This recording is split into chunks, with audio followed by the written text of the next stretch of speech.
नमस्कार, आप देखना शुरू कर चुके हैं अनोखी आवाज और मैं हूं आपके साथ पूर्वी राय। गृह मंत्री अमित शाह आज जम्मू कश्मीर के दौरे पर हैं। यहां शाह ने बीजेपी का घोषणा पत्र जारी किया।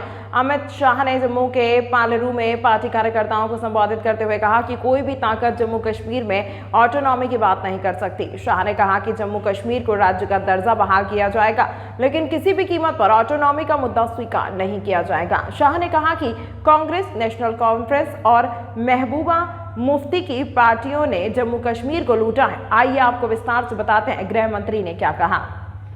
अमित शाह ने कहा कि जम्मू कश्मीर में ऑटोनॉमी यानी कि पहले जैसी स्थिति बहाल होने की कोई संभावना नहीं है। उन्होंने कहा कि केंद्र सरकार किसी भी कीमत पर राज्य की स्वायत्तता की बात को नहीं मानेगी। जम्मू कश्मीर में अगला विधानसभा चुनाव ऐतिहासिक है, क्योंकि पहली बार जम्मू कश्मीर के वोटर एक झंडे तिरंगे के नीचे वोटिंग करेंगे, देश के एक संविधान के तहत वोटिंग करेंगे। गृह मंत्री ने कांग्रेस नेता राहुल गांधी को भी निशाने पर लेते हुए कहा कि वह जम्मू कश्मीर के लोगों को गुमराह करने की कोशिश कर रही हैं। शाह ने कहा कि जम्मू कश्मीर में विकास और स्थिरता लाने की जरूरत है, जिसे भाजपा पूरा करेगी। शाह ने कहा कि राहुल गांधी कहते हैं कि वह जम्मू कश्मीर को स्टेटहुड बनाएंगे। क्या राहुल गांधी के पास ऐसा करने का अधिकार है? आगे कहा कि अनुच्छेद 370 ने जम्मू कश्मीर के विकास में रोड़ा अटका रखा था।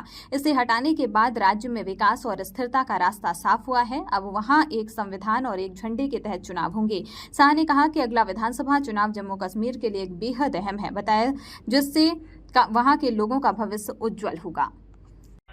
राहुल गांधी, आप लोगों को गुमराह मत करिए।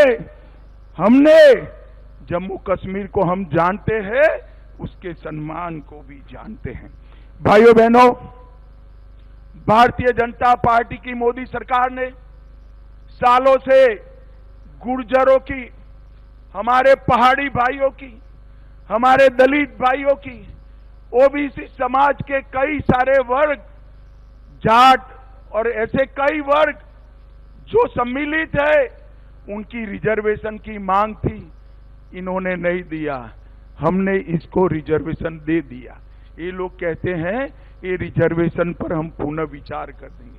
आज मैं फिर से सभी कार्यकर्ताओं को कहता हूं, एक एक पहाड़ी के घर पर, एक एक गुर्जर बकरवाल के घर पर, एक एक दलित भाई, जाट भाई के घर पर जाइए और बताइए कि आपका आरक्षण छीनना चाहते हैं। इसको भारतीय जनता पार्टी ही बचा सकती है और कोई नहीं बचा सकता। भाइयों बहनों, कश्मीर ने बहुत आतंक झेला है। कश्मीर में ऐसी सरकारें थी जो आतंकवाद के सामने आंख मूंद कर बैठी। ऐसे लोग भी है जो शांति होती थी तो यहां आकर मुख्यमंत्री बन जाते थे, और आतंकवाद होता था तो दिल्ली में जाकर कॉफी बार में कॉफी पीते थे। आप जानते हो ना? जानते हो या नहीं जानते हो? कौन है? कौन है? जोर से बोलो, कौन? इन्होंने आतंकवाद को बढ़ाया। मैं आज कहना चाहता हूं, मोदी जी के 10 साल में आतंकवाद में 70% कमी लाने का काम ये भारतीय जनता पार्टी की है। आतंकवादियों को चुन चुन कर नसीहत करने का काम भारतीय जनता पार्टी ने किया। कई सालों के बाद अमरनाथ यात्रा बेखौफ गई, 5 लाख लोग दर्शन कर आए। कई सालों के बाद घाटी में रात का थिएटर चालू हुआ।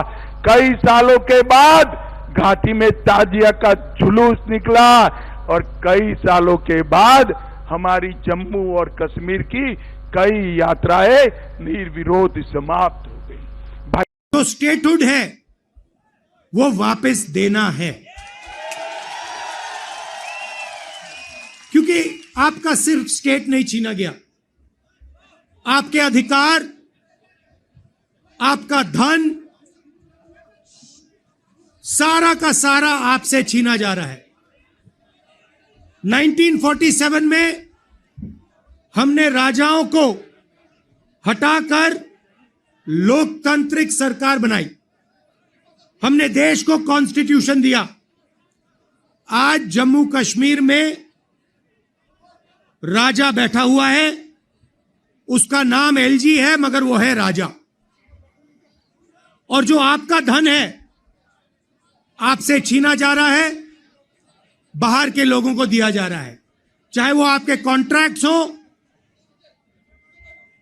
सारा का सारा फायदा बाहर के लोगों को मिल रहा है और जम्मू कश्मीर के लोगों से छीना जा रहा है। तो हमारा पहला कदम जम्मू कश्मीर को स्टेटहुड वापस देने का होगा। हम चाहते थे कि चुनाव से पहले आपको स्टेटहुड मिले और स्टेट बनने के बाद चुनाव हो। बीजेपी ये नहीं चाहती है और उन्होंने कहा है कि पहले चुनाव होगा और उसके बाद स्टेटहुड की बात होगी। और हम कह रहे हैं कुछ भी होगा, जम्मू कश्मीर के लोगों को स्टेटहुड हम दिलवाएंगे। बीजेपी चाहे ना चाहे, इंडिया गठबंधन इतना दबाव डालेगी कि जम्मू कश्मीर के लोगों को स्टेटहुड देना ही होगा।